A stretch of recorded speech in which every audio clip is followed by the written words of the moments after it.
It's March 12th, 2010. We're in the Alumni House at Amherst College, and the interviewee today is Robert Romer, a longtime professor of physics at the college, and the interviewers will be John Servos and myself, Hugh Hawkins. We too are or have been professors here and are longtime colleagues of Bob's. Bob, appreciate your doing it, and I'm going to start with a very cliched question, which you perhaps even foresaw, and that is, why did you come as a student to Amherst College? Why did I come as a student? Well, first of all, my father was an alumnus, but that's not why I came to Amherst.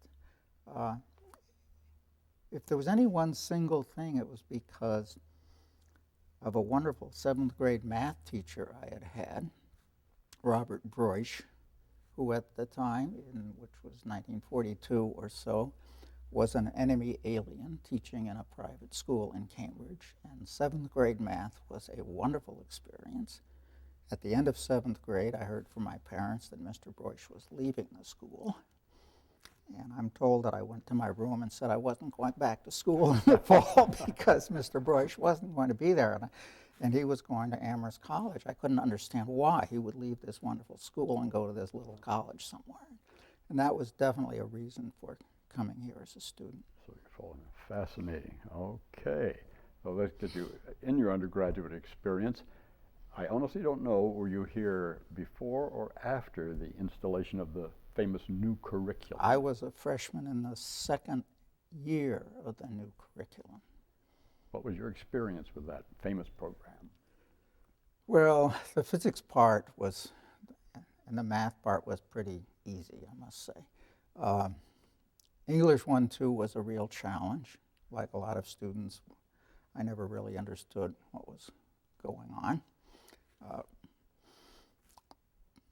The best part of the whole new curriculum for me, which really spanned the first 2 years, was the American Studies course in the sophomore year, where it wasn't just a survey of U.S. history, as you certainly know.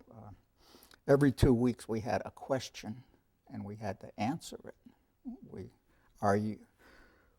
Do you think Jackson was right or wrong to veto the second bank? And among the people I ate dinner with, it was always a lively topic of conversation. Which side are you on? And I actually went to the library many times and checked out the extra reading. I felt very strongly about which side I came down on. Okay, and the humanities program is less memorable? Yes, that was a little bit more of a mishmash. I guess English 1-2 and the American Studies programs, those were the best parts of it for me. Do you want to pick out any of those professors in the first 2 years that were memorable? Well, yeah, Bruce Benson was my freshman physics instructor, and he was very good. The lectures were not so great. The section meetings were fine. The math was too easy.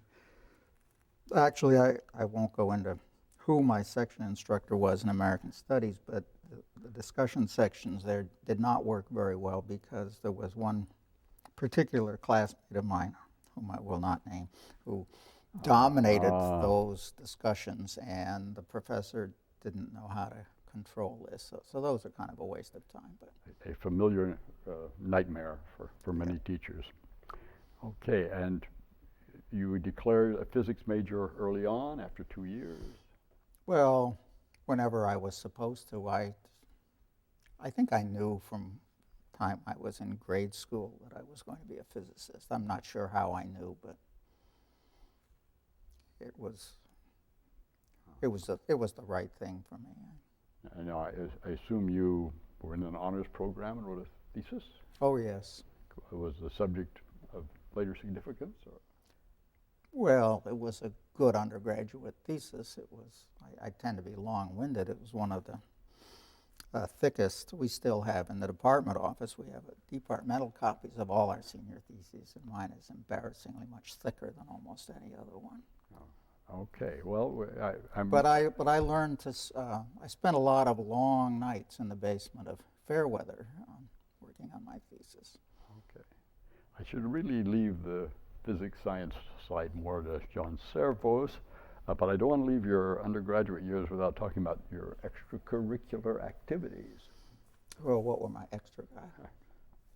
Uh, well, I was on the varsity crew, which was an informal club sport at the time. We built our own boathouse, and I got essentially no support from the college, and we didn't win any races. I was in one winning race in the entire time I was on the crew. I gave it up.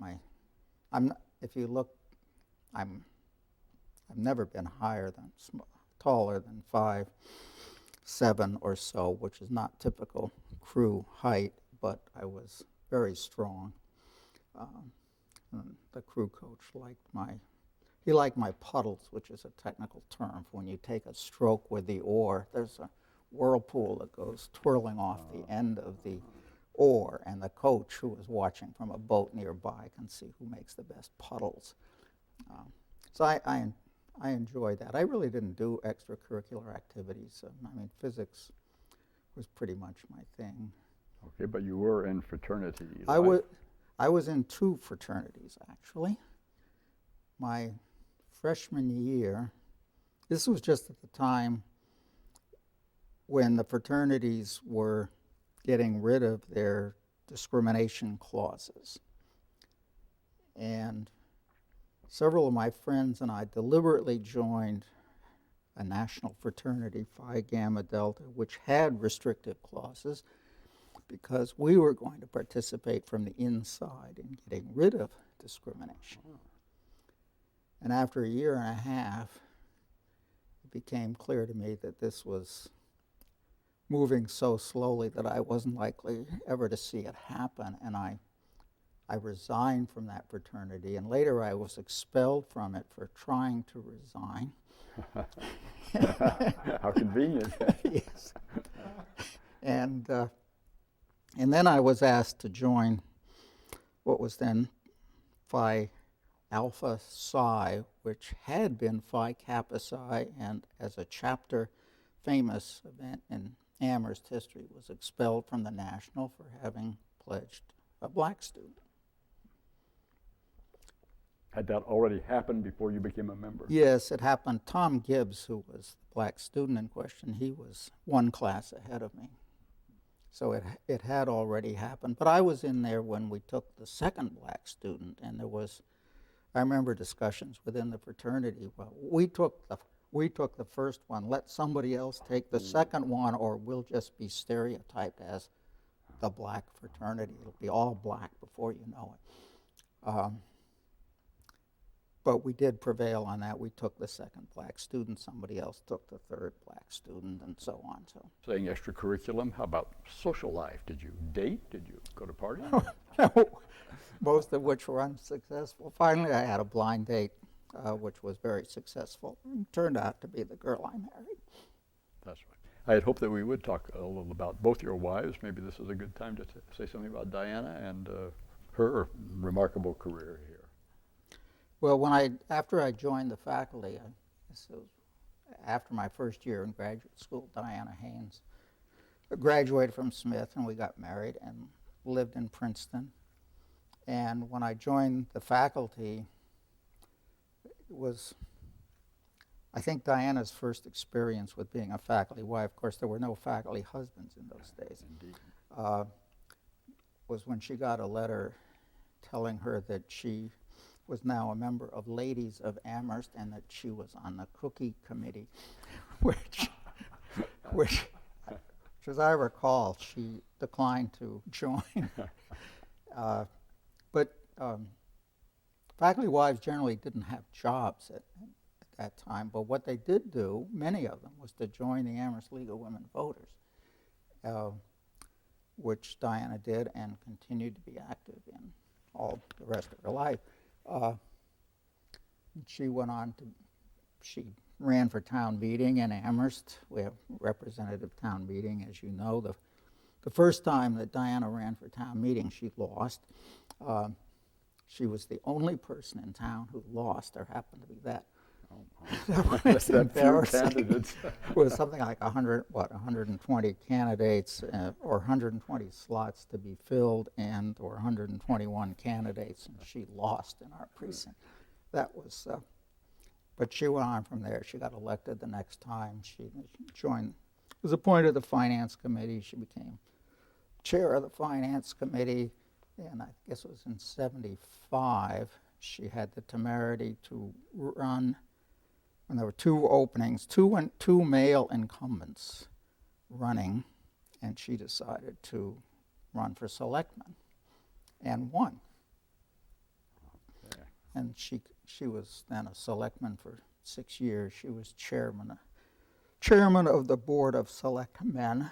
It was not select people, it was select men in those days.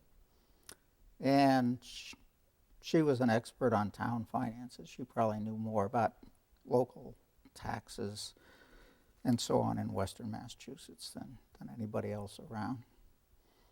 She did have the experience of going to meetings with other finance people from around Western Mass, and it being assumed that she was the secretary who was going to make the coffee. Yes, indeed. All right. And I believe activity in animal rescue. Oh, yes, she was one of the founding mothers, so to speak, of what is now the Dakin Animal Shelter. And I don't want to talk about your work at Princeton. John Servos will treat that. You returned to Amherst. I think you've already told me you don't like that phrase. When you first got your teaching job, you came to this college. Why was that? Well, as I mentioned to you, the other teaching offer I had in hand at the moment was from Princeton, which paid even less than the Amherst job. Princeton offered me $3,500 a year, and Charlie Cole, the president of Amherst, told me that they really wanted to get me, so he thought he could go as high as $4,200. He implied that this was something very special, but the minute I got here, I found out that every other new appointee was getting $4,200. Clever president. Well, it wasn't so clever, because if he'd been a little more clever, he would have realized that, of course, we share information. But that wasn't. You didn't come for the money, I have a feeling. Somehow. I didn't come for the money. It seems like such a small sum now, but it was all right. I think the thing that attracted me most about Amherst was that we were doing Science 1-2 and teaching physics and calculus to every single freshman, which was still, even now it would be even more unusual. But this was a very innovative thing, the whole core curriculum. And we in the physics and math and other departments, there was chemists and some chemists, some mathematicians, and all of the physics department. This was something we were doing together as a faculty. We felt that we were collaborating in an intellectual way with the English department and the history department. There were some difficulties, of course, associated with the core curriculum, but the fact that we were doing something cooperatively as a faculty and doing something that had nationwide recognition, it was a good time. Once you're here, among your colleagues, are there any that stand out that you'd care to discuss? Arnold. The name Arnold Ahrens is known to anyone who graduated from Amherst from about 1952 to 1970, I guess. Arnold was the dominant figure in Science 1-2. He gave the lectures. It was a little disconcerting, actually, because in Science 1-2, Arnold Ahrens gave one lecture a week to the entire group, or half the class at a time, whereas my section, I saw them for a 2-hour laboratory and or discussion section on a weekday afternoon, for an 8 a.m. Saturday section meeting, and for either 2 or 3, I forget which, math 1-hour sections. And yet, I remember one time being in line at the snack bar or something. It just happened that one of my students was just ahead of me, and his friend asked him, well, who is your Science 1-2 instructor? And a student of mine said, Arnold Ahrens. And I thought, wait a minute. So there was something. It was not always easy being a junior member of the staff in Science 1-2. By the time Science 1-2 ended, I was Arnold's department chairman, but I had always still been in a subsidiary position in Science 1-2. And Arnold was not the easiest person to get along with. I certainly recall him at faculty meetings, and where it had nothing to do with his department. He was very intimidating when he spoke. Yes, that does come back. Okay, others besides this famous figure? Well, I had lots of good colleagues. Joel Gordon and Skip Dempsey joined the department shortly after I did. Bruce Benson was there. We were all doing low temperature physics after a while, not necessarily together, but there was a lot of research activity in the department, and of course we shared lots of thoughts about our teaching. We had some terrific students. Do you want to talk specifically about students in general, or any particular students? Oh. Well, there was the great class of '58, which sounds like just nostalgia, but I think Joel Gordon and I agree that that was probably the best class of physics majors we ever had. We had the Parker brothers, one of whom went on to be an astronaut. He was the first of Amherst's 2 astronauts. So another student of mine in that class has had a long, distinguished career at UConn. Well, there are lots of other students that I could name. I really don't want to single one out. But some of the students I've had were not A students, but really I was not terrific as a senior thesis advisor, but some of the best senior thesis experiences I've had were with what we would now characterize as B students, which in those days wasn't a bad grade, but students who really blossomed in the senior thesis experience. I mean, that can be much more satisfying in a way than dealing with somebody who is an A+ student to begin with. You feel that you're doing something instead of just doing no harm.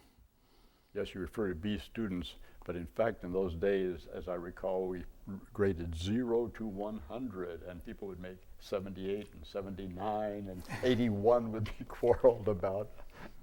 This is a minor part of college history, but perhaps it's worth mentioning. Yes, numerical grades, and 60 was passing, and Arnold Ahrens was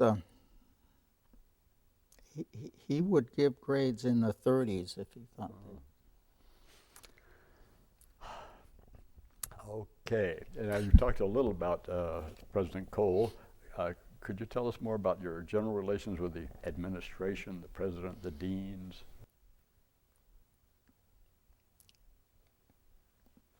Well, I have to say this for Charlie Cole. He appointed me even though the salary was nothing marvelous. Showed good judgment. Calvin Plimpton I could never really figure out. I was on the Presidential Search Committee in 1983, was it? And we found Peter Pouncey, and I had, I think, the best relationship with any president I've had with Peter Pouncey. Of course, before Peter left, I became full-time editor of the American Journal of Physics, and I had very little to do with Tom Garrity, even though I was still a faculty member, non-retired, while he was president, and I scarcely had anything to do with Tony Marks. Fair enough. I've commented elsewhere that we tend to ignore the deans and their role, which is, or do any of them stand out in your memory? Well, I think in the 60s, before Prosser Gifford came, the dean was not much of a presence in faculty affairs as far as I knew. Prosser Gifford was much more of a presence. I was on committees with Prosser, and then Dick Fink, who was dean in the 80s, in fact, when I was applying for the position of editor of American Journal of Physics, Dick Fink was dean and Peter Pouncey was president, and they were both enthusiastic in getting the journal to come to Amherst.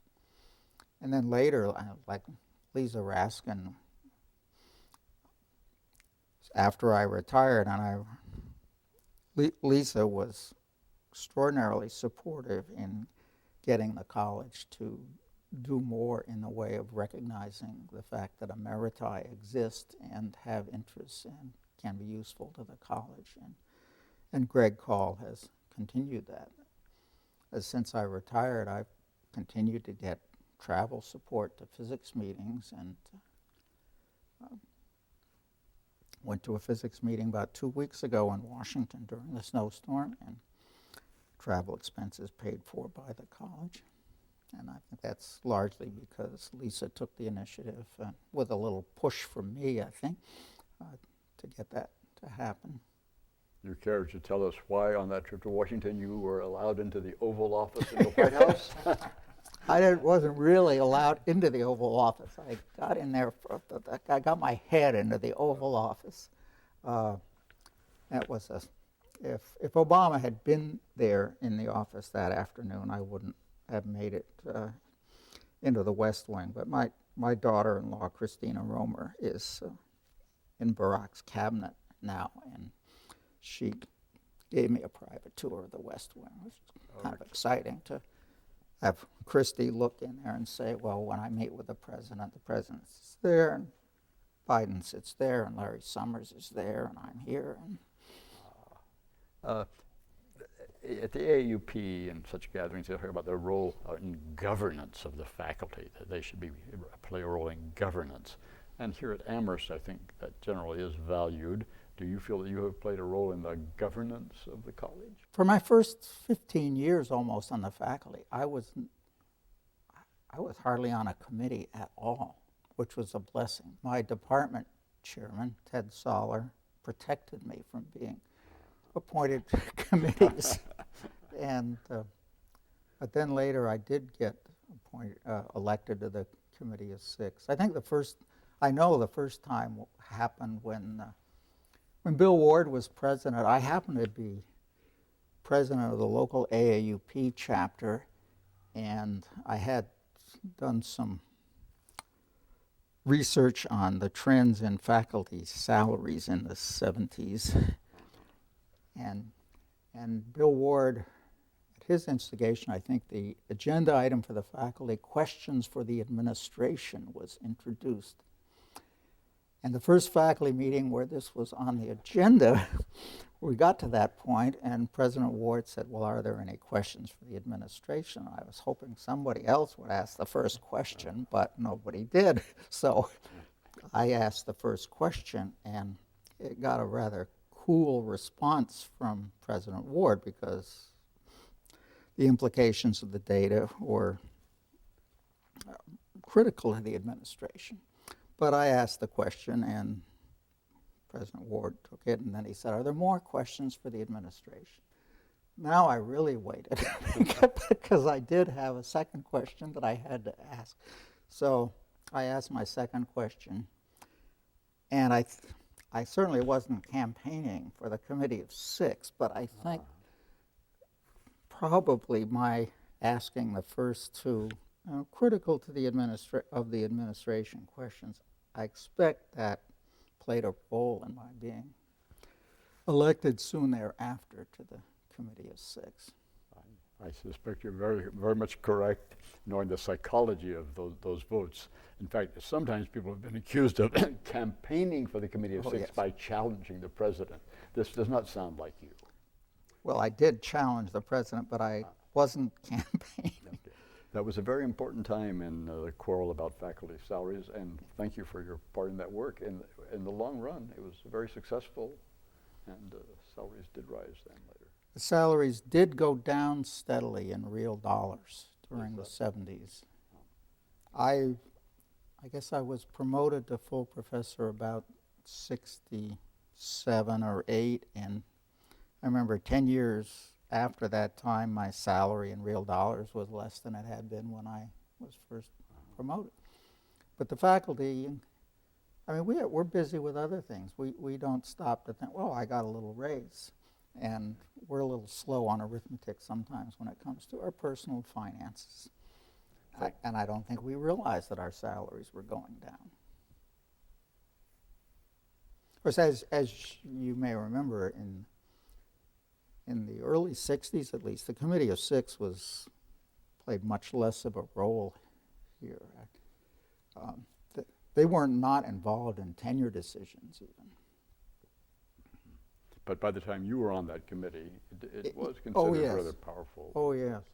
Tenure became more and more important as jobs dried up, and it was frightening for people not to get tenure. Oh, They might yeah, not it get was a another very job. serious thing. And the first year I was on the Committee of Six, there were 7 people up for tenure, and none of them got tenure. That was horrible. And there were 7 different sorts of reasons. It wasn't. It sounds to me like you did do your role in governance, but you weren't on the minor committees, it seems.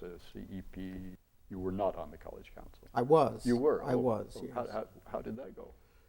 I can't remember quite how it happened. I came back from teaching in the South that year, and I had been put up as the opposition candidate to the official slate for the college council. And I wasn't even at the faculty meeting where this happened, but I'm not quite sure. This was the spring of 1970. You may remember 69 and 70. Something about turmoil on campus. But anyhow, I became head of the college council, and our biggest role seemed to be trying to write what were called parietal rules for the dormitories, the object of which was, if I may put it this way, to allow the students to have as much sex as they wanted, but to let the trustees think that we were keeping them all virtuous. Well said, well said. Oh, yes, I remember they were sort of complicated rules that didn't last too long, but it served its immediate purpose. Well, Bob, you provided a very nice bridge to what I wanted to talk about next, which is your social activism in the 60s and 70s, a period of unrest and challenge. And would you talk about that, please? Well, I'm not quite sure how active I was. I was concerned. I was lucky enough to go to the March on Washington in '63. Joel Gordon and Skip Dempsey and I. It wasn't so much of a march. We drove down from Long Island. We stayed at the Sheraton. We took a taxi down to Long Island, and then we marched from the Washington Monument to the wading pool. But that was an inspiring day. Later, I participated in a number of peace and civil rights vigils. I got very cold on a lot of Sunday mornings, vigiling to protest the Vietnam War on the Amherst Common. And in the aftermath of the King assassination, partly because I was put off by Amherst, I don't know how to put this nicely, Amherst College professors pontificating about how concerned they were about civil rights, when mostly what they did was talk about it.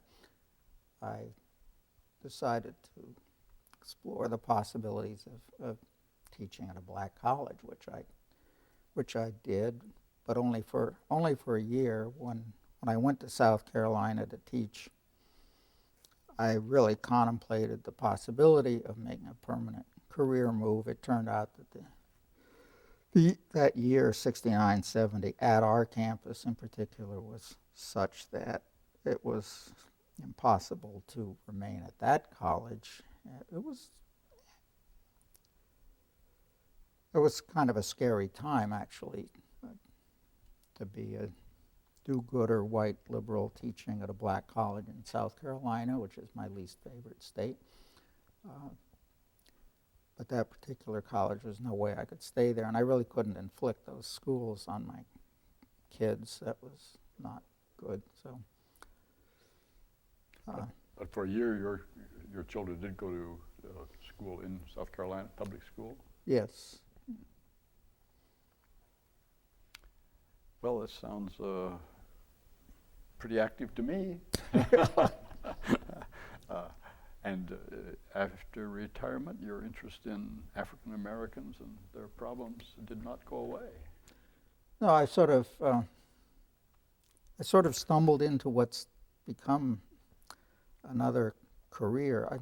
I've been pretty lucky in that I taught on the Amherst faculty for a long time, and then when I was 57, I was lucky enough to really get a whole new career within physics by being appointed editor of a physics journal, and then after I retired, I sort of stumbled into a almost unknown now part of local history, the existence of slavery, widespread ownership of blacks by colonial era folks right in this neighborhood, and that's become quite a thing. I think I've done a great deal to educate our neighbors, so to speak, in the fact that this existed here.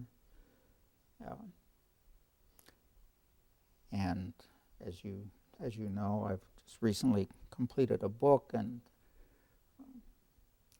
but I've given talks up and down the valley. I've talked to grade schools. I've talked to retirement homes. I've talked to every historical society I can think of, and sometimes I think I've talked to everybody who could possibly not yet know about it, but I keep running into, I talk to audiences where most of the people don't know there was any slavery north of the Mason-Dixon line, and because so it seems to be the hypocrisy or self-satisfaction of Northerners on this issue has played a role right along for you. Yes,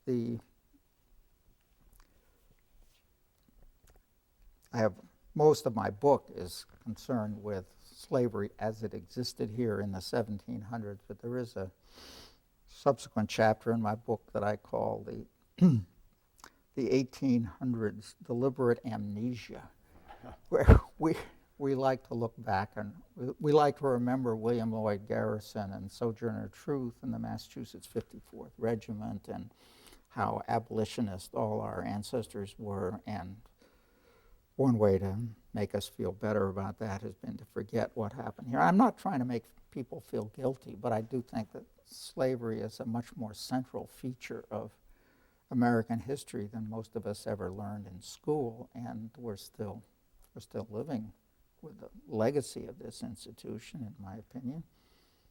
And as someone who believes that knowledge is a good thing, I think the more we know about the history, the good and the bad, well, in this case, mostly bad, the more we know about it, the more likely we are to deal with it in a good and intelligent way as we move along. That indeed is a reminder how much has changed at Amherst. When we came here, there'd be the token black, one or two per class, and this changed dramatically, and I'm sure you were sympathetic with that move. True, because they had to room together. They were required. That's right. Now, in fact, one of my Amherst classmates told me that at the end of freshman year, he and a white student whom we'd met wanted to room together sophomore year. And the dean required the white student to get written permission from his parents, but did not require the same from the parents of the black student. I shouldn't laugh. This is a sad story, which I think had never come out before, and now people will know. And that black student, by the way, went on to in the Foreign Service. He's been an ambassador and very distinguished career. We do have the black alumni are indeed quite distinguished. So I'm sure you're sympathetic with that change, which is a whole nother story. How about the admission of women to Amherst? Obviously a good thing to do. My own children were beginning to apply to colleges about that time. And I remember at least one of them saying, well, why would I apply to a school that's all male? I mean, that's weird. And so it was definitely a good thing. What, as you know, the faculty integrated somewhat before that. But you asked me before about my interactions with President Cole. One moment in my Amherst history that I'm kind of proud of, probably before you came, President Cole said at a faculty meeting, faculty meetings were always held, you remember, in the second floor of the Octagon, in the Babbitt Room. By the way, the Octagon is on a site where the first Amherst meeting house was in the 1700s, where the slave-owning town minister preached to a mixture of whites and black slaves, right where the faculty meeting, where the site of the Octagon. Anyhow, President Cole announced to the faculty that he thought we should be warned that some department was thinking about appointing a female professor. That was not the psych department, and this particular appointment fell through. But the point of this story is that then President Cole said that, of course, the candidate had been advised that if she came here, she would not be expected to join the faculty club. And there were chuckles around the room. Some weeks later, I had to see the president. I didn't make an appointment about this, but I had to see him about something else. I didn't go see the president routinely, but I had an appointment to see him about something else, and as I was leaving, I brought that up and said I thought that he was out of line in making that remark. I found out later that my colleague Bruce Benson specifically had gone to the president to make the same comment, so I'm sure we were not the only two people who objected. I didn't have tenure at the time, by the way. I'm very glad to hear this. This adds a very interesting additional details of things Rose Over has told, because she did come later and had a different set of problems, but that's quite worth recording. As to the changes of Amherst, another change that's come here is the openness for gay and lesbian students and faculty members. Do you have any role to play in that? My closest friend on the faculty was Dudley Town, who was gay, and I didn't know that. It was something I never thought of, really. I was perhaps the first faculty member that he told, that he came out to, whenever it was, early 70s, I don't know.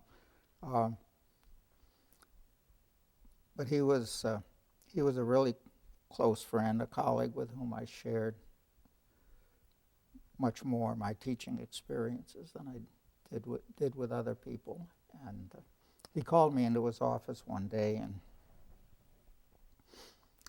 he said, he asked me to close the door, and he said, I have something really important to tell you about.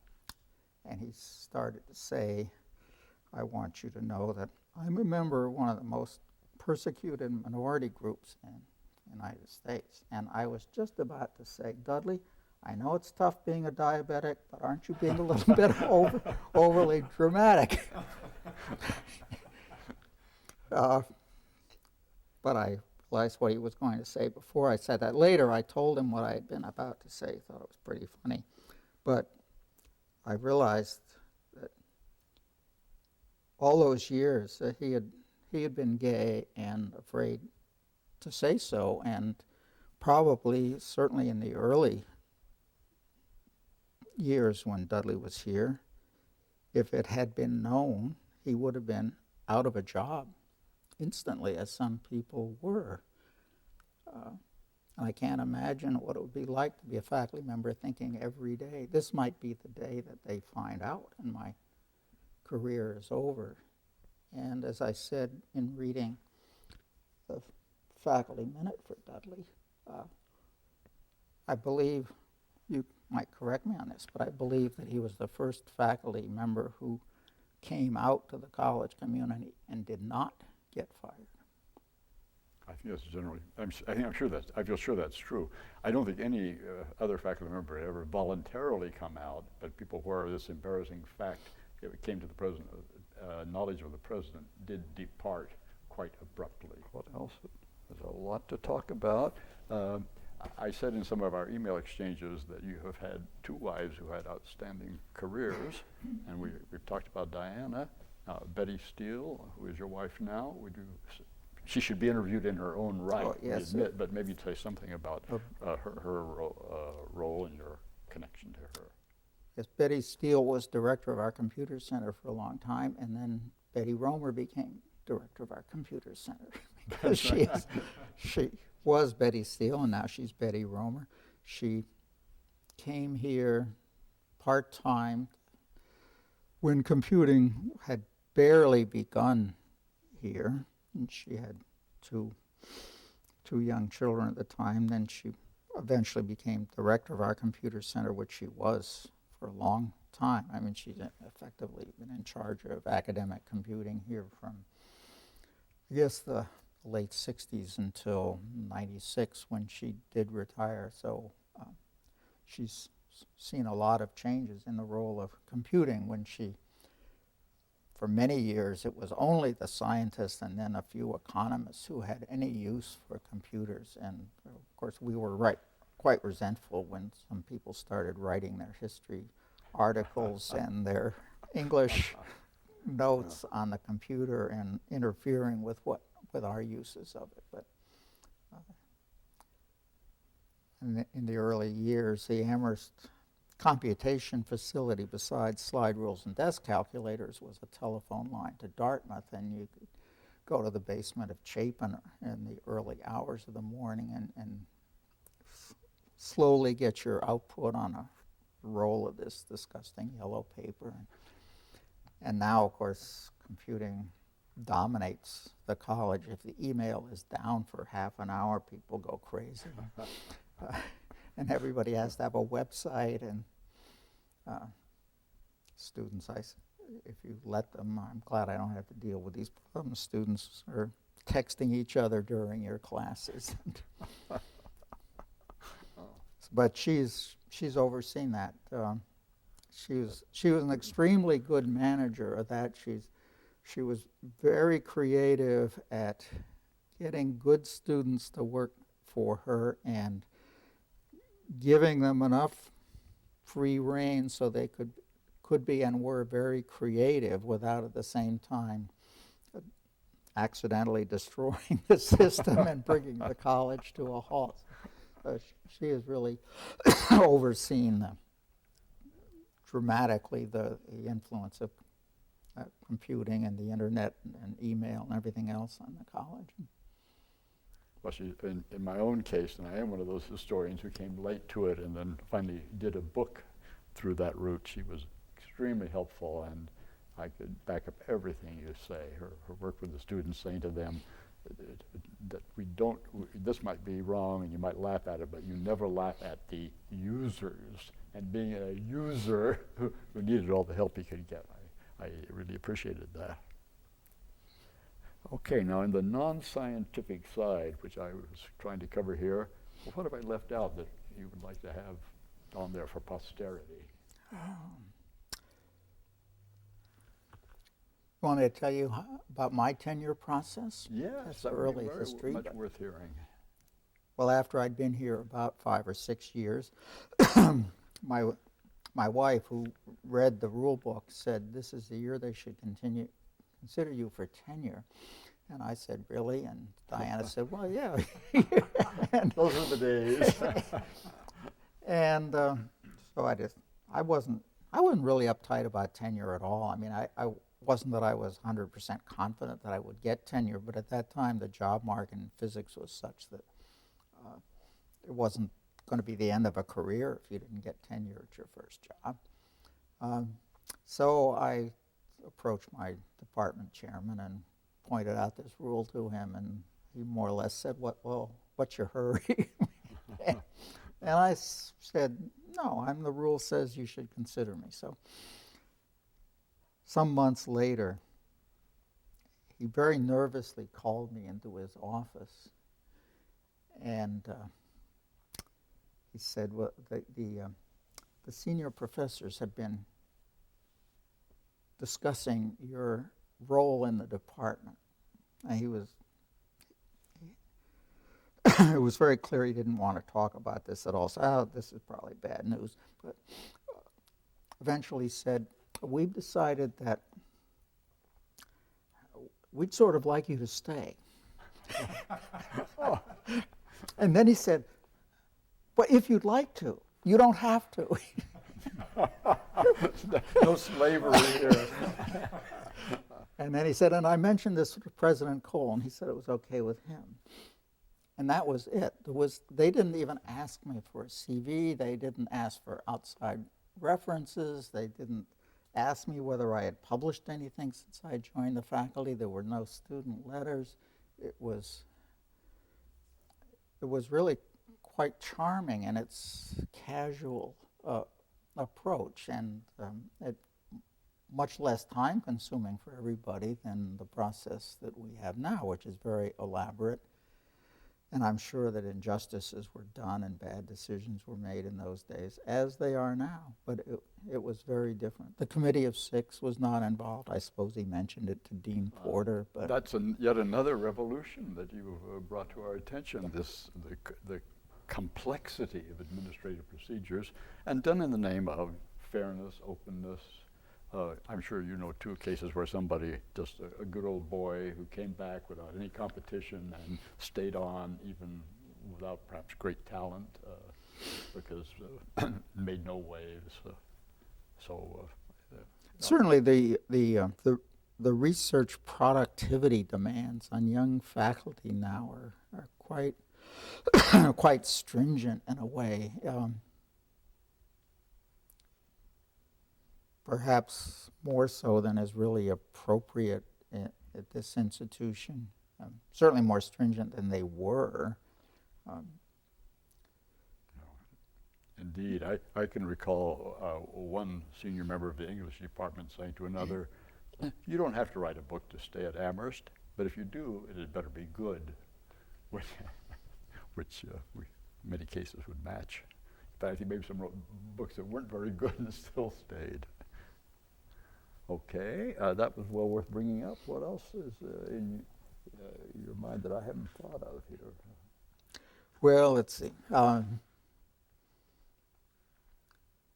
You haven't asked me about my appearance in the comic strips.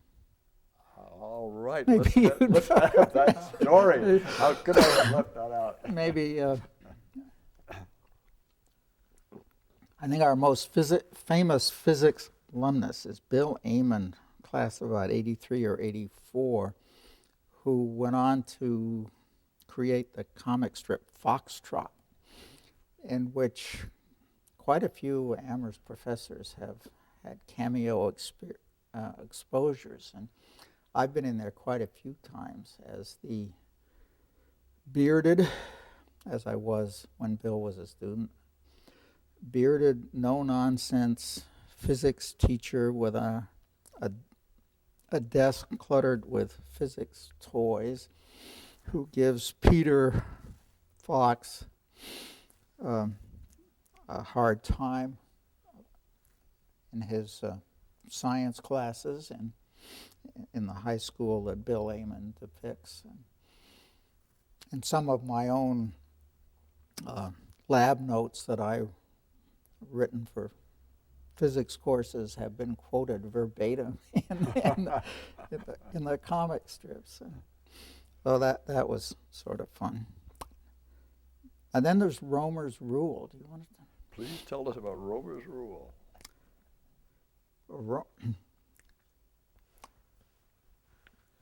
One time about 1971 or 2, we, in a faculty meeting, we voted out the then introductory curriculum, what was Problems of Inquiry. We voted it out. And then we were supposed to vote in a new freshman set of courses, only we didn't. We voted it down. And the administration and the senior professors, which didn't include me, were in kind of a panic. How could we not have a curriculum at all for the freshmen? So there was a frenzied week. Maybe you remember. Maybe you were on an important committee at the time. But apparently the administration and the Committee on Educational Policy and the Committee of Six held sort of frantic meetings all week. And we were summoned to a special faculty meeting the following Tuesday. And as we walked in, we were presented with the curriculum on which we were supposed to vote. And we were told we had to vote on it, and we had to vote yes that night. Well, which we did. But I didn't think this was a good way to go at a curriculum. So I proposed a rule which essentially said that important faculty legislation should not be considered until the entire faculty had had a chance to see it for at least a week. And the senior people more or less patted me on the head and said that was totally unnecessary. They would never do anything like that anyhow, even though they had just done it. And I had actually proposed legislation. It's probably could have been worded better, but it was not adopted. And Romer's Rule for years was more effective because it had never been adopted. Nobody knew what it was. And so people would get up in faculty meeting and say, well, I think that violates Romer's Rule, and or even the spirit of Romer's Rule. But as I recall, it was Professor Hawkins who actually succeeded in getting something. A sad literalist. I think they were beginning to violate Romer's Rule, yes. And I thought it should be in writing. Yeah. I asked you about it, and you said you thought it was more effective not spelled out, but I went ahead and got it voted, and then the then dean referred to the Romer-Hawkins Rule, which completely ruined the humor and subtle reference which scientists got. And you drew me aside and said, do you know why Romer's Rule has a special meaning? Yeah. Maybe you'd like to explain that now. Well, there is a Romer's Rule in which my father, who's a famous paleontologist, invented to deal with a particular gap, I think, in the fossil record. But the gist of it was that a lot of evolution occurs not because, for instance, that fish are excited about walking on land and seeing the Rocky Mountains or something, but because in a period of drought and the mud puddles that they're living in are drying up, maybe they can get to a nearby puddle which is bigger, so that by having rudimentary lungs to breathe air for a while. So the idea is then that a lot of evolution occurs not because organisms, animals want to do something different. They want to keep on doing what they're doing, but they have to adapt a little bit to get to the next puddle. So and then it's been adopted by the anthropologists too. And okay, I'm at the end of my agenda here, but I'm willing to continue on the non-scientific side of things if there's another good anecdote tucked in there. But I'm not sure I have anything particular on. And if I know John's technique, at the end he always allows the students to say something else that's on their mind. Yeah. So you still could have afterthoughts. Well, that's been highly satisfactory with some things I think are well worth having recorded for posterity. Well, we're resuming an interview that began earlier this morning with Hugh Hawkins, talking with Bob Romer about his experiences at Amherst College. In preparing for this, you and I thought it might be best to divide the labors a bit of asking questions, and you decided to take the Amherst College side of the story, the teaching career side of the story, and I would take the side dealing with Bob's career in physics and his professional, the professional side of his life. So maybe we can just pick up where you left off. You were talking, as I recall, a bit about your father at the very end of the interview with you. And of course, he was a very famous paleontologist, one of the leading paleontologists of his generation. Did he have much influence in helping you choose science as a career? Probably, but indirectly and subconsciously. After all, paleontology is pretty different science from physics. I loved math. I was very quick at math. I once said to my father that we had different kinds of brains. That he had the memory, which you have to have as a geologist. You pick up a rock or a bone and you immediately know what to call it, which I never had. I described it to him in computer terms once as saying that he had a big hard disk and I had a faster CPU, central processing unit. But of course, he was an academic. I mean, there's an academic tradition in my family. My favorite aunt was a biology professor at Oberlin all her life, and not that I went to the Museum of Comparative Zoology where my father was director. Not that I went there frequently, but when I did go, that was real scholarship. You go in the big front door of the MCZ from Oxford Street up those steps, and you walk down halls with cases of stuffed animals and bones in them. And then you turn around, you go into my father's office, and there's my father way off by the window looking out over Oxford Street. And you walk past hundreds of drawers with little bits of fossils that haven't been sorted yet, and reprints that have been mailed to him from all over the world. I mean, this is scholarship. I always thought that was just a wonderful atmosphere. Did he talk with you much about his teaching? No, I was very much aware of his teaching. I knew he was a very popular lecturer. At that time, he sometimes gave a lecture from 9 to 10 at Harvard, and then walked over to Radcliffe and gave the same lecture again from 11 to 12 because the girls and the boys were not allowed to be in the same classes. Mm-hmm. Now, many physicists, especially experimentalists, talk about how they become interested in the subject through childhood play with electronics or crystal sets in the very old days, if you go back to the 1920s. I did some of that, not a whole lot. Yeah, I built things. I had an erector set and built stuff. I built model airplanes. I really loved to smell the glue.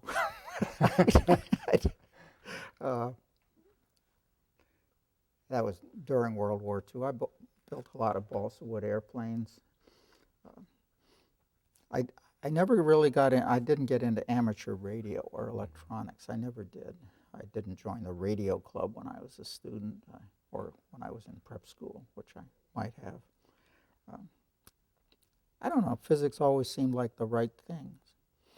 It was very basic. Biology was too complicated.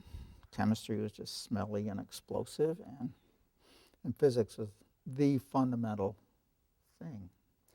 You mentioned Robert Broish as an especially influential teacher when you were in 7th grade, was it? Yes. Yes. Were there others as well who were steering you towards science? I'm not sure there were other particular teachers in. I had a number of math teachers who let me alone. My 6th grade math teacher she couldn't deal she couldn't deal with me and just let me do all the 7th grade stuff while I was still in 6th grade. That was great. And Mr. Broish was, well, one of my memorable experiences in 7th grade was the first and only theorem I ever discovered. This sounds like it's 7th grade at best stuff, but I noticed that if I subtracted, if I took all the perfect squares, 0, 1, 4, 9, 16, and so on, and subtracted 1 from the next one, I generated the odd numbers. I thought, ooh, this is cool. And then I kept on trying bigger numbers, and then I realized that this was probably true for all numbers, and then I proved that it was true for all numbers, and I discovered that all by myself. Now, I knew right away that probably somebody else had stumbled and proved this theorem before, but Mr. Broish was very good about it. He was very encouraging and sort of shared my excitement and yes, confirmed my notion that this was well known.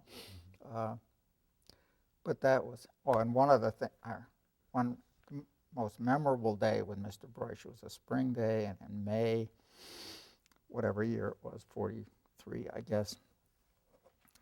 I remember the scene. It was a sunny day. I remember the room. He said he wanted to speak to me in his office, and I went in there just so sure of myself. Mr. Broish was going to tell me that I was going to be a great mathematician, and he was going to praise me to the skies. I went in there, and he chewed me out because, he said, he could tell from what I did on time tests in classes that I was very good at math.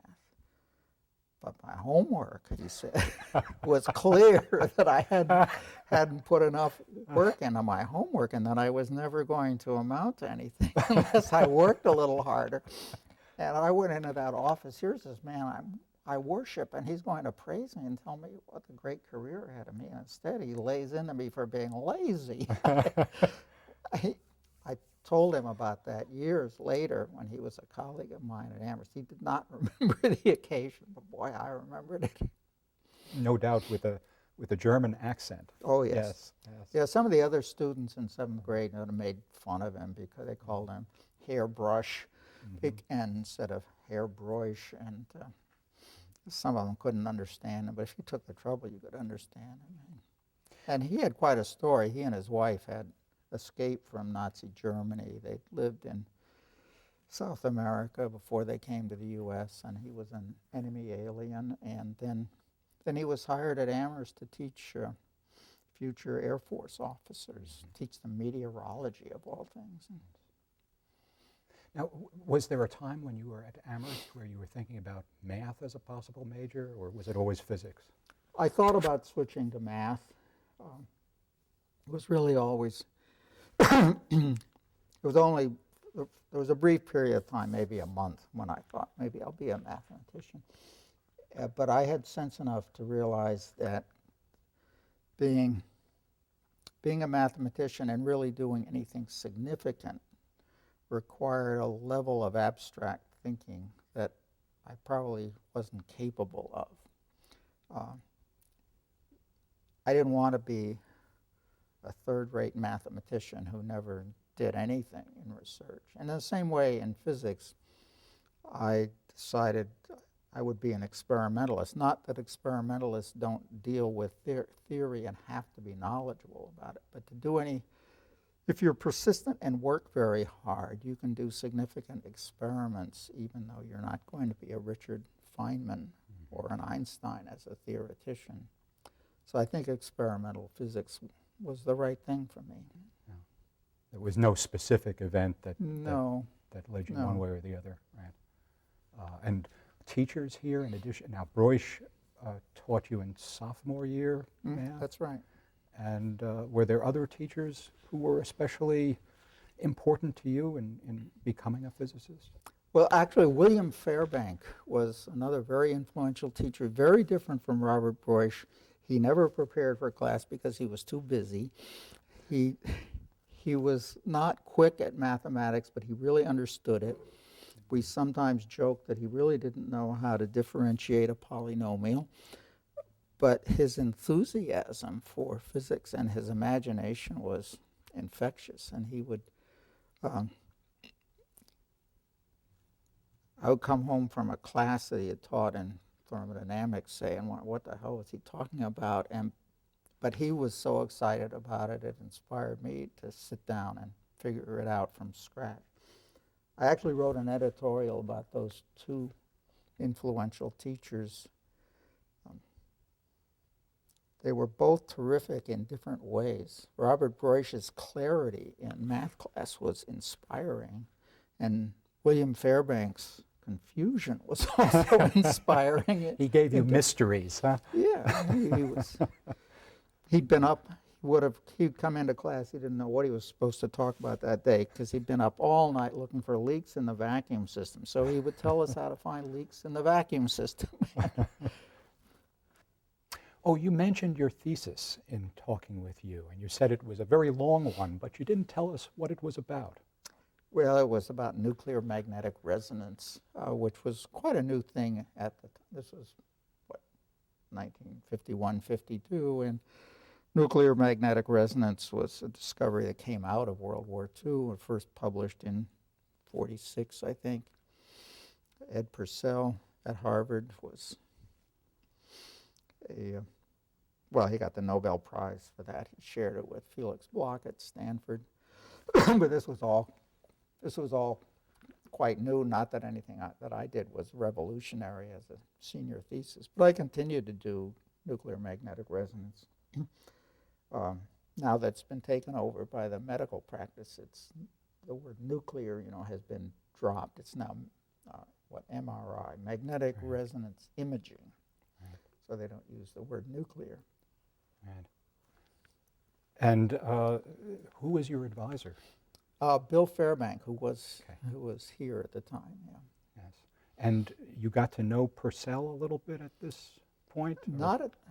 Actually, my senior year, Ed Purcell took a whole Saturday morning and showed me around his labs at Harvard. That was great. And then I didn't go to Harvard. The reason I got accepted at Harvard for grad school, but I didn't go there because my parents were too close. Mm-hmm. But I did get to know Purcell later. In fact, I'm jumping ahead about 30 years, but one of my great moments, I published a paper in the American Journal of Physics. This is long before I was editor of it, which I was very pleased with. It was called "What Does a Voltmeter Measure?" It was a very fundamental way of looking at a perplexing problem in electromagnetic theory. About a week after it appeared in print, I got a handwritten letter from Harvard, from Purcell. "Dear Bob, what a terrific paper you just published. Wow!" That made my day. That made my month. And then he went on to say, this really caused me a lot of trouble because I'm just finishing up the second edition of my electromagnetism textbook, and I've got to work your idea in. And then he was in such a hurry that he messed it up a little bit. And so I told him about that, and he fixed it. And then another, 20, 30 years later, I had another great experience with that paper. My grandson was taking electromagnetism at MIT and using Purcell's book. And somewhere in the course, that problem based on this idea didn't refer to me in the book, was assigned, and the class was confused about it, and the professor, young guy, didn't know. Said, "Well, there's this really great paper in American Journal of Physics. I'll put it on the class website." So my grandson said he resisted the temptation to say, "That's my grandfather." But that letter from Purcell, any academic knows so many of us will read a book or a paper or hear a lecture, and we think, we may say to our friends, "Great paper, you should read this," or something. How many of us take the trouble to write the author and say, "Good paper"? Yes, yes, and it's extraordinary for a Nobel Prize laureate to do that. When you were applying to graduate school, why Princeton? Some of my Amherst professors, we've talked about various places. I think I applied to Harvard, I applied to Cornell, I applied to Princeton. Wasn't Princeton more known for its theory than its experimental side at that time, or? I'm not sure. I mean, it was both. I mean, it was a good, solid department, no doubt about that. When you got there, did you find that you were well prepared? Yes, except I didn't know it. Mm-hmm. I remember the very first meeting, there were only 10, 12 students in our entering graduate school class. I remember the room 222 Palmer Lab, which was where the graduate courses were taught, where the thesis defenses were held. That was where the physics instruction went on. We had a meeting, must have been shortly after Labor Day that year, with the department chairman, and before he arrived, we were all sort of eyeing each other, and some of us sure we were in the wrong place, and probably everybody thought he was in the wrong place, but some of us showing it by not saying anything, and other people talking in big language about things they knew, and hear these guys talking about quadrupole moments and selection rules, and I'm thinking, what in the world is a quadrupole? I've never heard of this. But it was clear to me years or months later that we were all kind of insecure. And a year later, some of the people who had been talking most knowledgeably about quadrupole moments were gone. I had less content than some of those guys who had attended as undergraduates big universities where they took some graduate courses their senior year. So I had less language at my command. There were details that they had heard about that I hadn't. But my education turned out to be pretty solid. You eventually end up with Robert Dickey as an advisor. Yeah. Could you tell us a little bit about him? It was sort of accidental. I had a National Science Foundation fellowship. That was, I think, the first year that there were, I know that it was the first year there were NSF graduate school fellowships. So I didn't need financial support being a TA or an RA, but I had sense enough to know that I didn't want to just disappear into the library, even though I could. I didn't need to earn any money. And so I went looking for professors who would like to have a free research assistant. And I got steered to Dickey. One of his students had gotten ill. It wasn't deathly ill, but was expected to be out of things for a year. And his thesis was coming along, and Dickey said, well, Ed Lamb's thesis is coming along very nicely, and you can just sort of finish things up, and we'll have a publication and physical review by Christmas time. And whoa, this is terrific. Ed eventually came back. He finished it up. He got his thesis done several years after I did mine, and his result has never been published. Not just it didn't get out by Christmas time. It never got published. It was a good number, and it got talked about at conferences. But it was kind of funny that I expected to get my first publication by Christmas time with Dickey as a co-author, and never happened. I worked with Robert Dickey. Was a great physicist, and I didn't really get to appreciate him until after I got through. I think there would have been better people who would have been thesis advisors for me. In fact, if I had come along 6 or 7 years later, Robert Dickey would have been a much better thesis advisor for me. At the time I worked with him, he was just beginning to get interested in gravity. Mm-hmm. But he was doing it all by himself. We didn't have meetings of him and graduate students where he would tell us about his ideas about gravity experiments. He's a very reclusive guy and I think shy. And so we didn't know that he was actually working on something totally new. And in the years when Bob Dickey, as I eventually came to, I dared to call him, when he was working on gravity, there was a group interaction among his graduate students that really didn't exist so much when I was a grad student.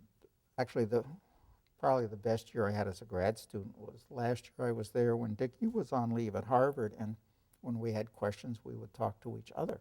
We, instead of trotting up to the second floor, Palmer would, from the basement where experiments went on, we would go to our other graduate students and say, what do you think? And I mean, sometimes it would be, well, I think Dr. Dickey would do this, but we didn't have the recourse of going right to Dickey.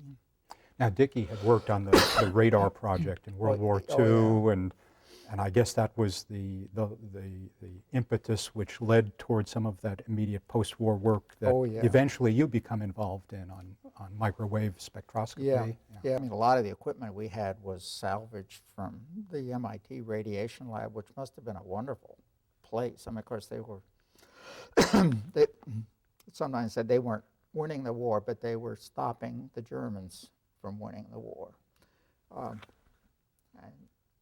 MIT Rad Lab, Building 20, famous building in physics and war history, which has just recently been demolished, I think, to make way for the new computer science. Purcell was there, and Dickey was there, and Robert Pound, and Julian Schwinger, theorist, was developed a lot of the theory of waveguides and so on there, and Robbie was there. And did you hear some of these stories when you were a graduate student? Was this becoming part of the lore? And, yeah.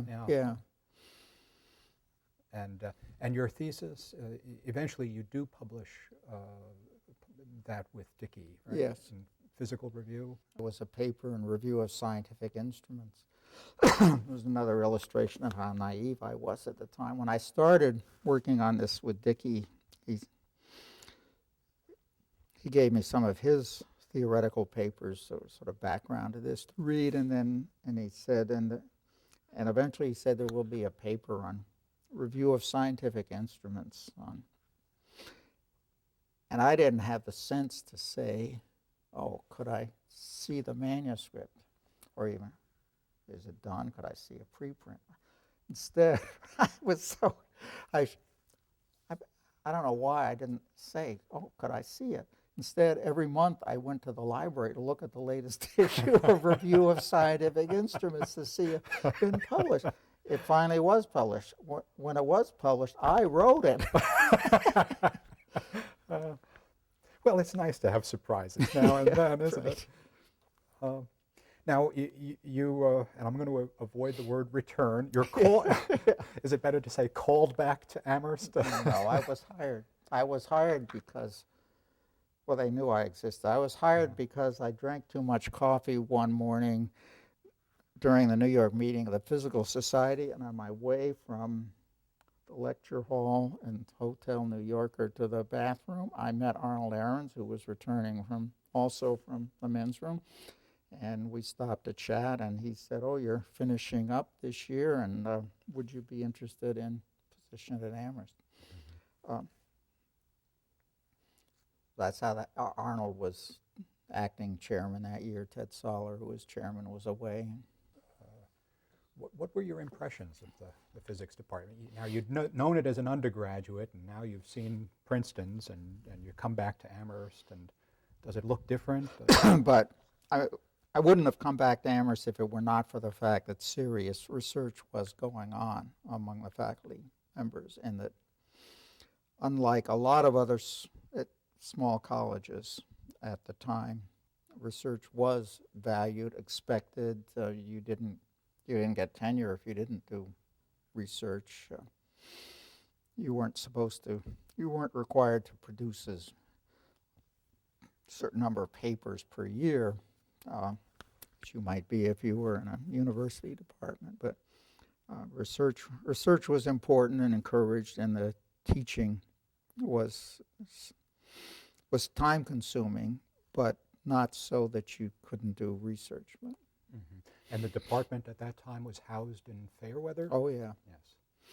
spent my first 14 years in Fairweather.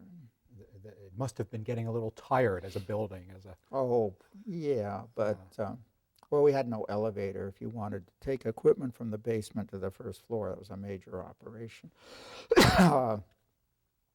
But no, I like that.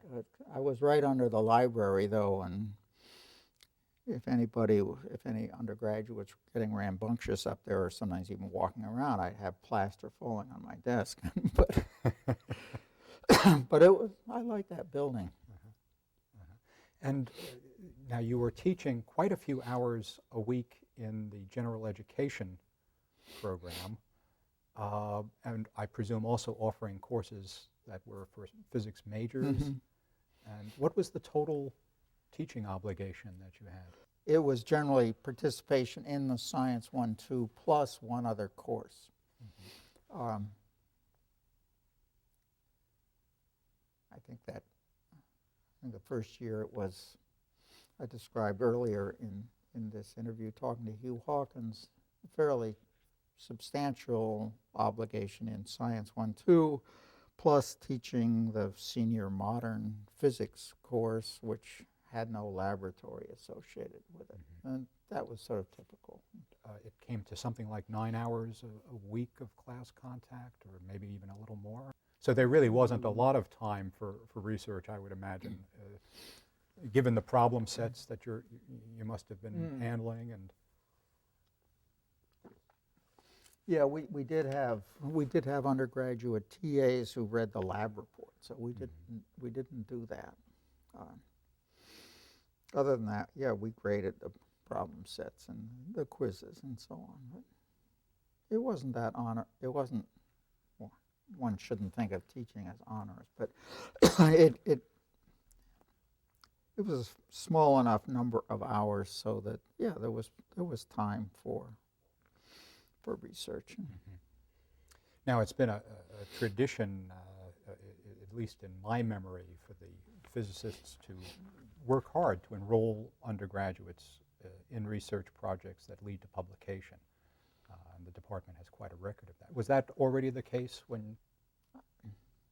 Well, I can remember one undergraduate project which did not itself result in a publication, but it got something going, which I continued to work on as my own research project for another 3 or 4 years. And in that sense, it led to publication. But I've never had a senior thesis project which resulted in a joint publication by me and the student. Other professors, especially in more recent years, I mean, my colleagues, David Hall, Larry Hunter, have done that. For one thing, I always wanted the student project to be as independent as it could be. And so even if it didn't lead to publishable research, I felt that was more satisfying for the student. Although I think directing senior theses was, other people were better at that than I was. That wasn't one of my strong points. Of course, it must have been a little bit more difficult to keep students on a research track in the 50s. I don't imagine there was as much summer money available for students to pick up technique in the laboratories. We have all these Howard Hughes grants and such. There was some money for that. I only had a student around one summer, partly because I wanted the summer to do my own research. I didn't want to. I found it kind of tiring teaching students where to find the machine screws in the shop and how to solder things. I mean, I wanted to get on with the work, and especially since I didn't really like so much to involve them in my own work as I did encourage them to do their own thing. So it wasn't that I wanted the summer off. I didn't take the summer off, but I wanted to do my own thing. Did you think much about going elsewhere during those years to, Well, to find better conditions for doing your own thing? I did spend several summers at Brookhaven. Uh, one of those was instigated by Joel Gordon, who found there was a group at Brookhaven who had built an ultra-low temperature cryostat that they had been just trying some things out in before they moved to the reactor at Brookhaven. So this thing was sitting idle, and Joel arranged for three of us, Dempsey Gordon and Skip Dempsey, Joel Gordon and myself, to spend a summer at Brookhaven. And then later I spent a couple of summers there, which was really just to do something different. That's one of those summers. That's actually how I got started in the energy business. I must have been the summer of '70. I went there, and the group I was associated with was at the time that the Shoreham nuclear power plant was being designed, and Brookhaven was right out near Shoreham, and they were having brown bag lunches discussing nuclear power and its problems, and they convinced themselves and me that nuclear power was good and safe. And I remember thinking, this is the future. Although I don't play the stock market, luckily, I'm thinking, hey, this really is good. Maybe we should buy some stock. And Lilco, Long Island Lighting Company, which was the Shoreham nuclear power plant. Well, that would have been money down the drain. The Shoreham nuclear power plant never turned on. That got me thinking about energy a few years before any other physicists started thinking about it, or before most other physicists started thinking about energy. And it led to a course that Dick Fink and I taught. It's called Colloquium 16, about energy and the environment. And then I had this idea of of doing introductory physics in a new way, combining what was a growing interest that people had in the energy problem, combining serious physics for the non-scientists, no calculus, not much math, combining non-mathematical science, but serious science, with what we used to denigratingly call kitchen physics, how a toaster works and what those two outlets in the wall are, and how toasters work, and combining those two things, which... And that book is published in the mid-'70s. It was done, it came out in '76, and it was... it got a very large share of a very small market. And I wasn't planning to teach out of it. I always thought, if I ever write a book, I won't teach out of it myself. But my colleagues convinced me that it was, hey, I had designed it for this kind of course. Why didn't I try teaching it? So for quite a few years, I taught, it's called Physics 9, energy, and an awful lot of students in it. Now that must have been among the first science for non-science major courses offered by the department, or do I have that well, wrong? Of course, Science 1-2 was for yeah. everybody. Right. But under the new curriculum that replaces the new the curriculum. new curriculum. Because Science 1-2 and English 1-2, that was the new curriculum. In connection with the new curriculum, by the way, one thing Hugh might have mentioned, but didn't. One of my regrets about teaching was Ted Baird, who ran English 1-2 the way Arnold Ahrens ran Science 1-2. He approached me once about my teaching a section of English 1-2, and I chickened out. I regret that I didn't do that. It would have It would have been stressful, but it would have been interesting, and sorry I didn't do it. And I was wondering how you think of your teaching as having evolved over time during the period you've been here. So many yeah. people fresh out of graduate school arrive and carry with them the desire to replicate themselves or the graduate students they knew in the school they were coming from. And I don't know if that was on your mind initially, and whether that remained foremost in your mind over time, or I don't know. This isn't a real answer to that, but the course I really liked to teach was what would be a junior level, a serious level physics, no longer introductory. The junior level Maxwell's equations, electromagnetism course. Of course, other people like to teach that too, but that was the thing I especially loved. Actually, one reform that I feel that I'm pretty much responsible for in the department was we rotate courses pretty frequently. I remember that when I was an undergraduate here, the junior E&M course had been taught for years, maybe decades, by one particular professor. And there were other professors who would have loved to teach it, but they didn't get a chance.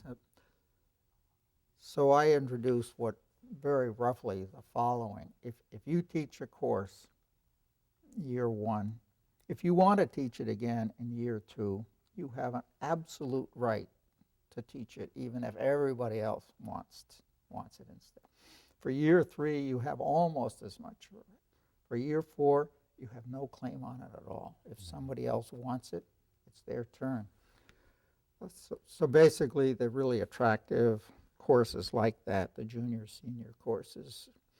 They may be taught 3 years in a row by one professor, but not more. We swap them around. But that's the course I really like best. And good. How did it differ from others? Well, it was kind of abstract in that you're thinking about fields, electric and magnetic fields. So it's high-powered and abstract in that sense, as opposed to classical mechanics, where you're thinking about springs and stuff, which is also very good physics. And the mathematics of the vector analysis is something that students can appreciate the power of there. And what I really liked was, well, like the paper I described that Purcell liked so much was had to do with induced voltages and what a voltmeter measures, and a lot of bad textbooks written on this kind of topic where they use words like voltage and potential where they weren't applicable, and I wanted to get it down as basic possible, eliminating junk and being very, very basic about it. That's the kind of thing I really enjoyed doing most. and I think that the students appreciated that. And aside from that, the energy physics book that I published, I often thought about writing an electromagnetism book. I actually sketched out chapter outlines. I never wrote it, and I sort of began it, at least in my mind, quite a few times. And then a friend of mine, very good physicist, David Griffiths at Reed, wrote the book that I would have written. But so many E&M books, they take this beautiful subject and they destroy it. Like, to them, it's a whole bunch of equations, and they don't make any distinction between the importance of, let's say, the simple equation that describes Faraday's law and the equation for the anomalous skin depth in a metal at intermediate temperatures or something. I mean, there's a beautiful structure there which so many E&M textbooks don't get. A lot of your work dealt with low temperature research during the 60s and I guess into Yeah. into the 70s. And that was work that you shared an interest in with colleagues here. After World War II, Ted Soller came back. He had been at the MIT Radiation Lab, and he he had the foresight to realize that for the future of the Amherst College Physics Department and the science departments in general, more serious research should have been done here. And he thought deliberately about what's a good field. He had never done low temperature physics himself. He thought low temperature physics is something that's not being done very many places, and we can do it at Amherst. And he hired Bill Fairbank and Bruce Benson, who were both finishing up at Yale together, and they built a helium liquefier. And so Amherst, we were going to have liquid helium at Amherst. They also had it at Yale, at Toronto, at Cambridge and Oxford and Moscow, and not so many other places. And in a way, we were going to be one of a couple of dozen laboratories in the world where liquid helium research was going on. Well, about the time that our liquefier got going, and it continued to operate, homemade liquefier for years, Arthur D. Little began to sell helium liquefiers, and so low temperature physics became much more common. But but we continued to have a very active low temperature program, not so much collaboratively among colleagues as having a number of colleagues doing low temperature physics at the same time. There was one point in the 60s where I think in 1 year there were 6 of us in the physics department doing low temperature physics. I think all independently of each other, except we cooperated on making the liquid helium, which we did by ourselves. It spent all day making 10 liters of helium. What's happening here is that young people like you and Joel are joining the department and finding the equipment here, and a tradition of work already begun, and your interest in the subject grows as a consequence of that. It's not something you were thinking of before you arrived. No. It was because it was going on here that I took the trouble to learn something about how to do it, and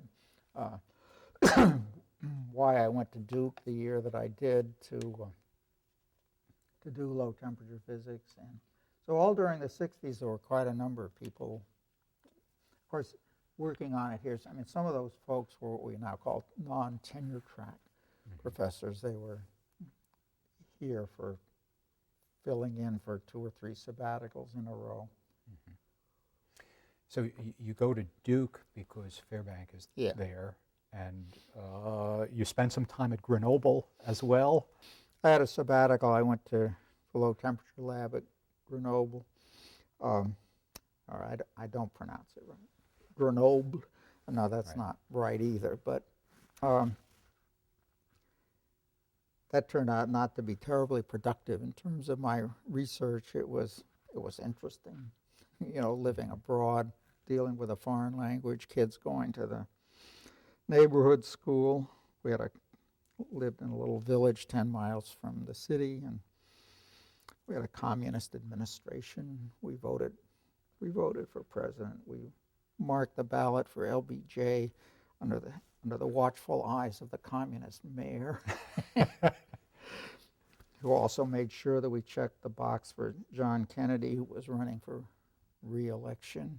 No, Teddy Kennedy. Yeah, Teddy Kennedy, the fall of '64. Sorry, Jack was been assassinated. That was another big thing in Amherst history.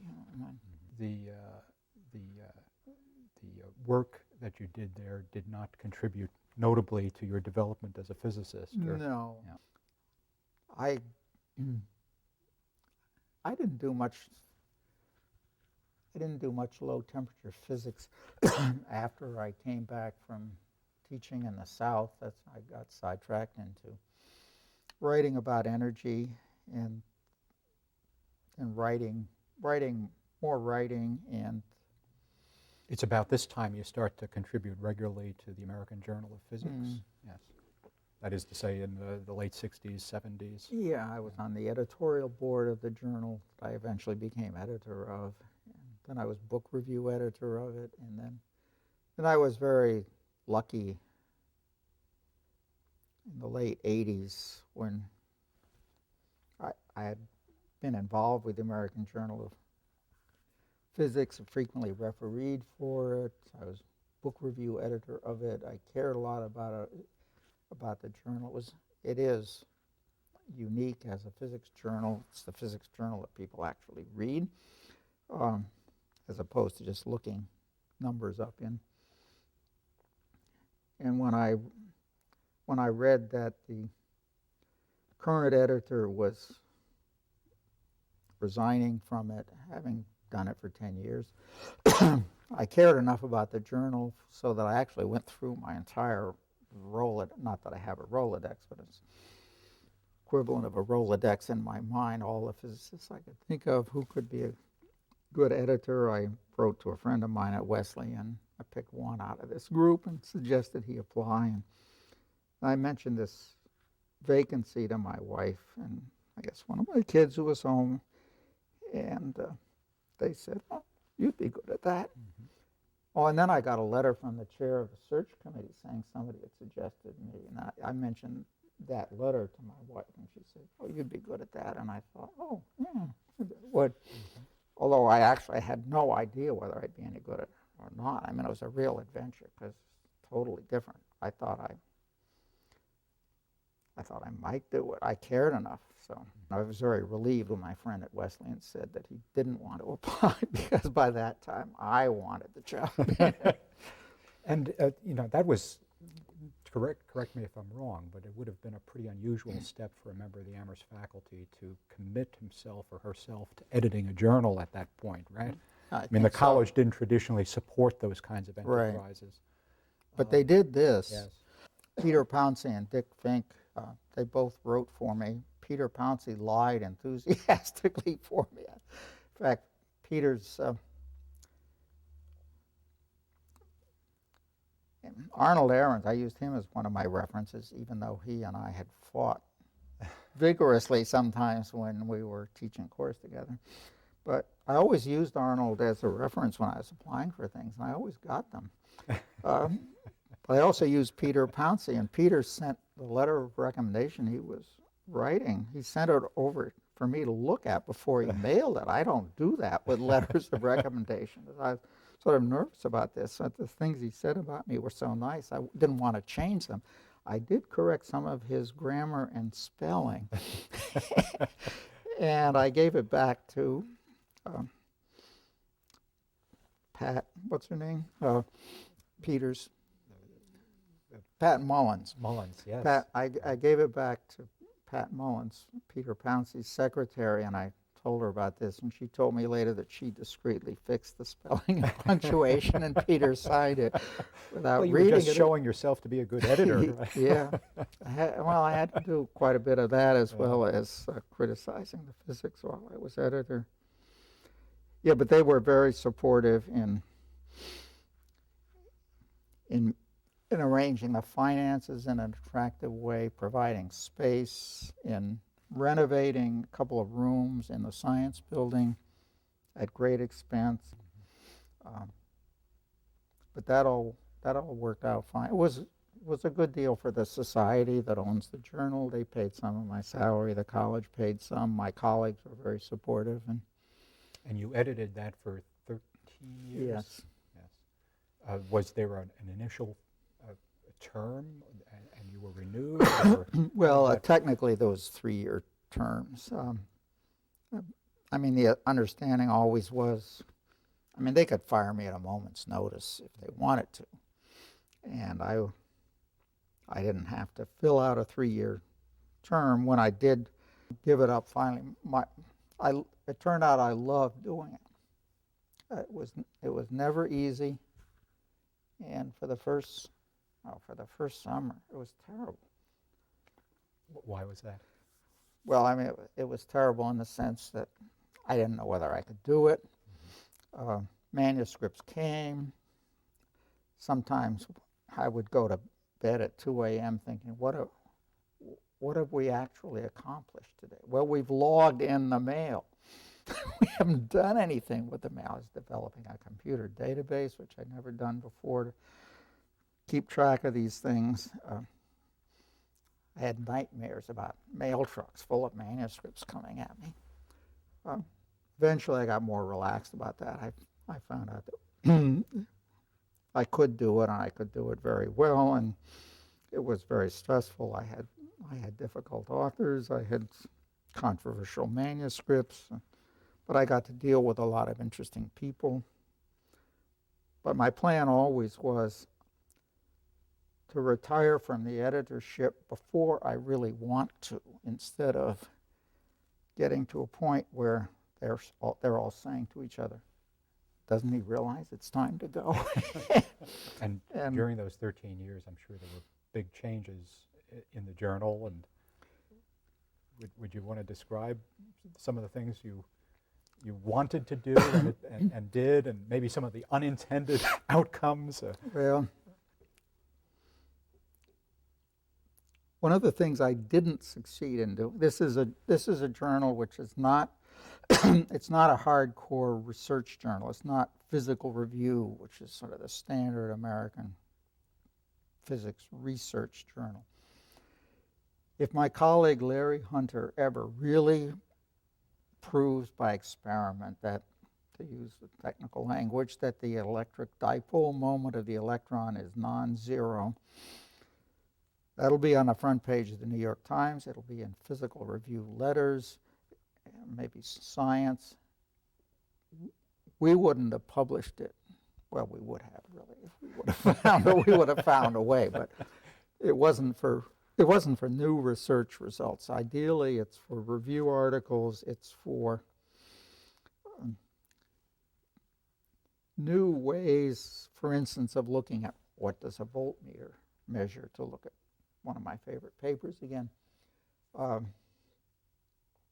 I wanted to get more review articles, but the people who could, on current research, but the people who can really write those, they're awfully busy. As I'm sure you can appreciate, a good review article is terribly demanding to write, and it would demand that somebody who's immersed in research give up his research for a while. I was no more successful in getting review articles than my predecessor was. Some of the things I did do, well, here are a couple that sound trivial, but they turned out to be important, I believe. I got the table of contents out on the back cover where you can see it, instead of having to do what you have to do, for instance, with the New Yorker. You wonder, is the table of contents going to be on page 4 this week, or is it going to be on page 22? This way somebody browsing in a library can pick it up and see what's there. Another thing I did was to insist that the footnotes in articles include the titles of the articles and not just the pages. I got a lot of grumbling from authors because sometimes they actually had to go and at least look up the articles they were citing, and instead of just copying the references from somebody else. And it takes a little more space, but everybody agrees when they think about it that was a valuable thing to do. I had editorials. They were a lot of fun to write. I wrote an editorial about half the time on average, but I also did something that hadn't been done before. I got very frequent guest editorials, and those are kind of fun. I got Carl Sagan, I got Martin Gardner, I got Edward Teller. Many scholarly journals have faced difficulties with publication in the last 20 years, as you know, both because of declining membership in societies, professional societies, and increasing costs. Did you face some of those difficulties? Yes. Oh, yes. It's a little bit like some of the numerical problems that President Obama and my daughter-in-law face with the economy. The rate of job loss isn't as bad this month as it was last month. You phrase that in mathematical terms. There's some derivative there which is positive. They're not all negative. Circulation went down steadily. Um, went down faster with some journals than it did with mine. I worked very hard to do what I could to boost circulation. Didn't ever see the circulation go up, and I'm sure that because of some of my efforts, it didn't go down as fast as it would have without my efforts. With great difficulty, surprising difficulty, I talked the society into having a special base, almost free rate for undergraduates. This is the Tom Lehrer approach. The song about the old dope peddler. He gives the kids free samples because he knows full well that today's young innocent faces are tomorrow's clientele. You get them reading AJP while they're young when it's almost free, and then they're going to pay real money to get it later. We also went electronic, of course, during that decade. That was something. I'm still not any good at reading on the screen, but that's where my kids, that's where my students get their information. And so we are certainly going to go electronic. And fortunately, there was more urgency to do that for journals like Physical Review and Physical Review letters than there was for my journal. And we could afford to let Physical Review make a lot of mistakes, which I said this once at a physics meeting where the editor-in-chief of the American Physical Society was there. I said we had the opportunity of letting APS and Phys Rev make the mistakes, and Marty Bloom, I know him, but he said, "What mistakes?" They did have trials and tribulations, which we were spared from because they helped a lot when we did decide to go electronic. I understand you were also involved in the Forum on the History of Physics. Yes. After I retired, I haven't been doing exclusively slavery in the Valley. I am not an historian of physics. You are an historian of, chemistry. Certainly not physics. Well, but you are an historian of science, and I am not. On the other hand, I had a considerable experience, at least with the rejecting papers on history of physics for my journal, and even publishing a few. And a few years after I retired, I was invited to stand for election as an officer of what is essentially the History of Physics Division of the American Physical Society. And so I think it's the only, no, I was about to say it's the only election I ever won. That's not quite true, because I did win a couple of Committee of Six elections, but I lost for fifth grade president. But I was elected to the chair sequence. That is, you become vice chair and chair-elect, and then for a year you are chair, and then you're past chair. But the job is really to facilitate the work of people who really are historians of physics. And I was, in fact, in charge of invited sessions on history of physics during 2005, which was a challenge because that was the Einstein year, and Einstein scholars were in high demand that year. But that was interesting. So I was an officer of the forum for 4 years, and then I've gotten inveigled into it again. Just a couple of months ago, the American Physical Society April meeting was being held in February. Don't ask. Sometimes the April meeting was in May. Once it's also been in April. This time the April meeting was in February, and in Washington, where I have kids living. And I asked the current chair of the History Forum if I could just drop in and say hello to some of my colleagues there and maybe get a free lunch. Well, turns out there is no such thing as a free lunch, because before I knew it, I was chair of an ad hoc committee to revise the bylaws of the organization.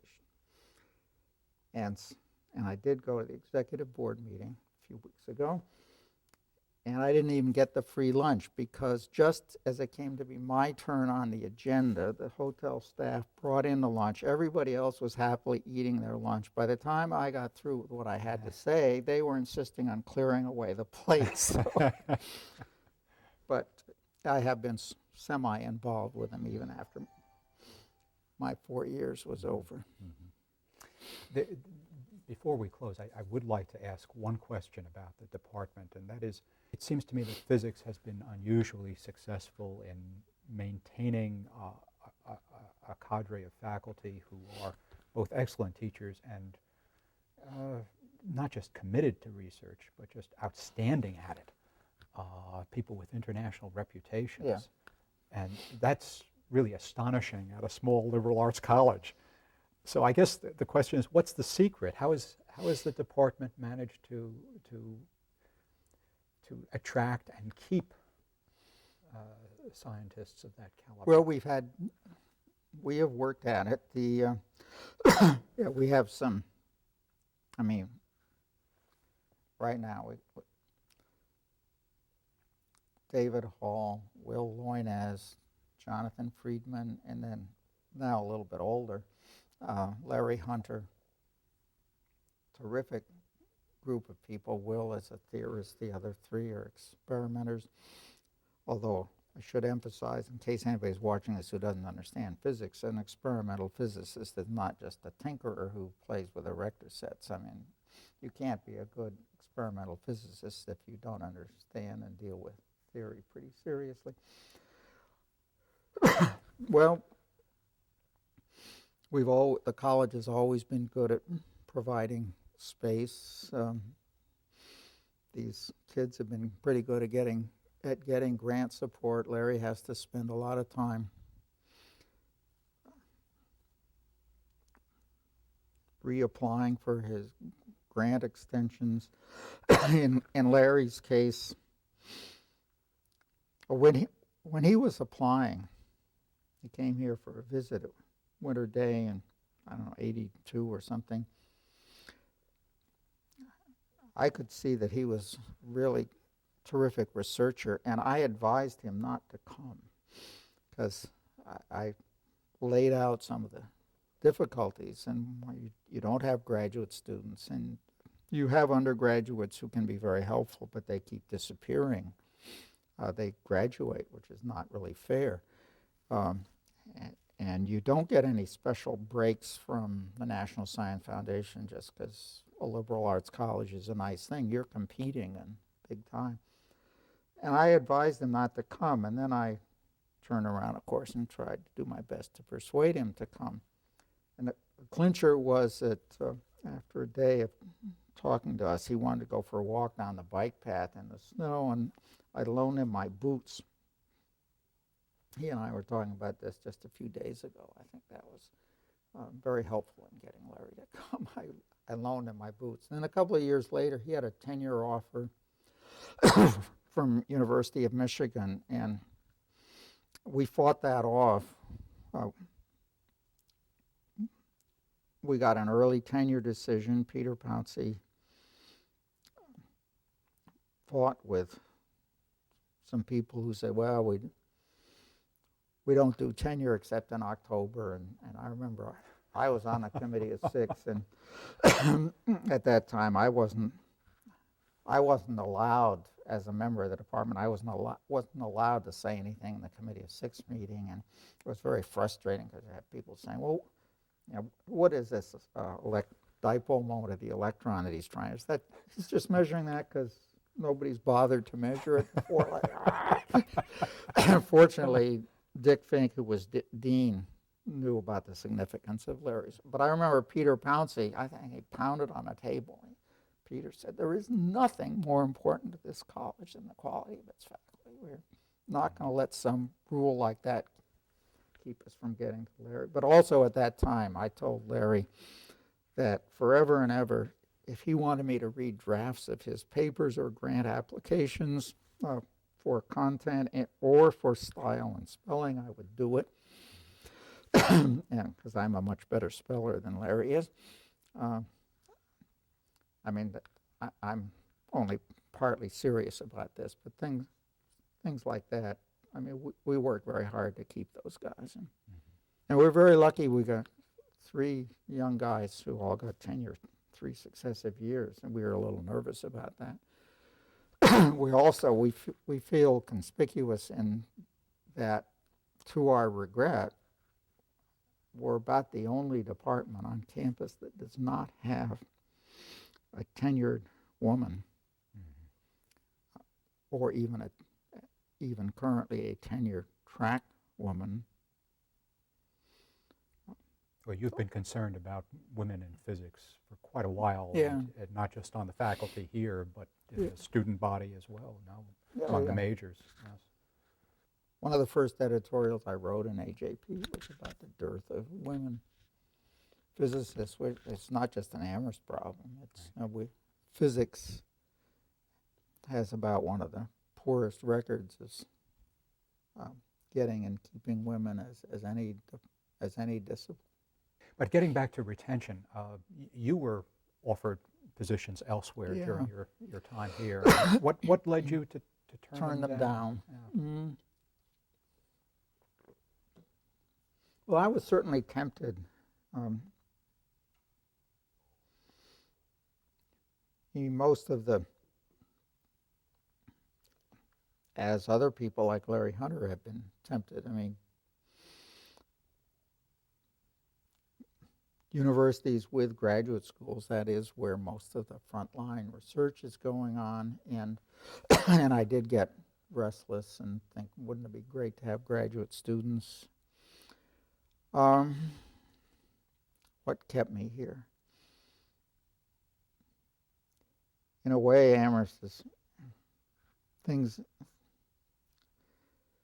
peripheral to physics. Amherst is an awfully nice town to live in. The schools are good. My wife had a political career, but I'm not meaning to suggest that I stayed at Amherst because of my wife's career.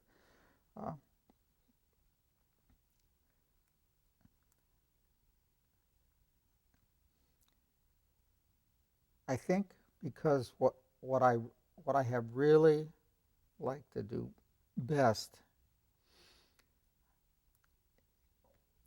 is take a problem or a paradox that arises out of my teaching of an advanced undergraduate course, or sometimes from an elementary course, or something nobody has bothered with before, and really thinking deeply about it. And this isn't physical review letters research. I think it's valuable, but it's something that's valued at Amherst, and I guess I thought that there probably would be pressures not to spend my time that way. Whereas here, if I wanted to spend my time that way, hey, it's fine. Mm-hmm. There is a freedom here that you wouldn't enjoy elsewhere. Yeah. And I imagine the camaraderie within the department was important too, no? One way I was really disappointed, that's not the right word, that Dudley came out of the closet, was we didn't talk about physics so much. I mean, we used to have real arguments about paradoxes and special relativity and electromagnetism and so on. And then Dudley, having concealed his sexual orientation all those years, he wanted to talk more about his sexual orientation. I didn't want to talk about it, so I wanted to talk about physics. But I did co-teach with Dudley a lot. There's one time he and I taught a problems of inquiry course on light and color together. And I remember there was some criticism because these courses were supposed to be interdisciplinary. And we figured, well, between Dudley and me, we're interdisciplinary. And besides, look at those history courses that are taught by those nothing but historians. They think they're interdisciplinary. Why can't we be interdisciplinary? One of the things that was fun about this book on slavery that I just finished, quite accidentally, the very last sentence of text in the book refers to Isaac Newton and his theory of light and colors with a footnote to a paper that Newton published in either 1675 or 1676, depending on which calendar you're on. And I thought that was, a very nice way as a physicist, to end my book about slavery. Mm-hmm. I wonder if there are any questions that we failed to ask that you'd like to answer anyway. Yeah, right. We have covered a lot of questions. I can't think of anything more that I really feel I have to say. Okay. But thank you for spending all this time. Well, it's been my pleasure, Bob. Thank you very much.